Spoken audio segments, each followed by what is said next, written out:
All right, everyone. Mike here with the watch list video for Monday, March 11th. If you guys were in chat Thursday and or Friday, you probably noticed I've got a little bit of a different tone about the market. Remember, we're day traders, and I just haven't seen much the last couple days, probably going back farther than that, really. Had some nice trades early in the week, but overall, we're seeing a lot of just very choppy action. I don't know if that's a sign of a market top or if it's a sign of anything. We've always talked about everything ebbs and flows, and we sometimes have two or three stocks that are excellent pullback setups, and we had huge moves 6 sessions ago, and now we're watching them again. I don't really have that, right? So I always say, when things get slow like this, we need I don't want to call them market leaders, but we need new day trade leaders, new stocks that have had crazy moves because of news, and then we can start trading them, right? So I'm optimistic that we will get some new leaders to trade again. Right now, I'm not really in love with anything. It doesn't mean anything though. We could first thing out of the gate Monday morning before the open, we might get some nice gappers that have really nice news and have plenty of stuff to trade. All right. So anyway, talking about the SPY real quick, we did hit new all-time highs again. Kind of had a nasty reversal on pretty good volume. Again, I'm not saying that's the top. Any way you slice it, we're very, very close to all-time highs in the market. It's been this weird melt up. I mean, look at this. Look at the angle of this as we've been rising for the last, I don't know, 4 months. It's just been a slow melt up. I don't know how else to explain it, but for me, everything's about intraday and starting with the daily charts, and I just don't have a lot that I'm in love with. On Friday, PBM, look at that ugly daily, right? But I still had a decent trade in this thanks to Kevin P, who, by the way, is just a hat tip to Kevin. Hat tip to you, Kevin, for watching the video.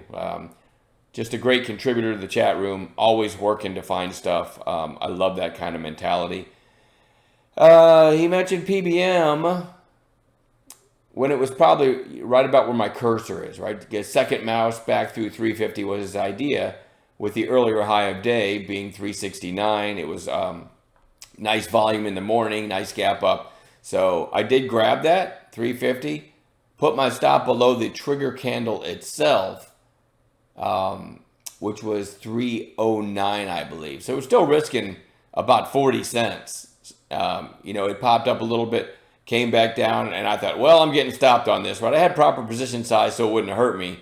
But then it started to go again, and then I started scaling out above 4. So it went up, 81 cents on 40 cents risk. Still didn't make it easy, but I had a decent trade in it, So again, hat tip to Kevin P for that heads up. But that's kind of indicative of how the market's been, right? I had one trade, I think, all day Friday. I might have taken one other one, and not much to show for it.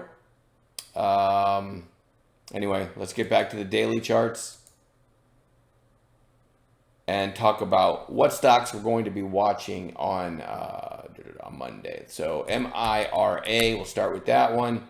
Nice breakout, big volume, so maybe a continuation day on Monday. GPS, nice volume, and went out near its highs after being, it sold off after the gap up, but went out near its highs. So that one's kind of interesting. I think there's a decent number of shorts in that one, which makes me like it a little more. MNMD, big pop on Thursday. Quiet inside day on Friday. Who knows? Maybe back through 10 will be some kind of a setup tomorrow.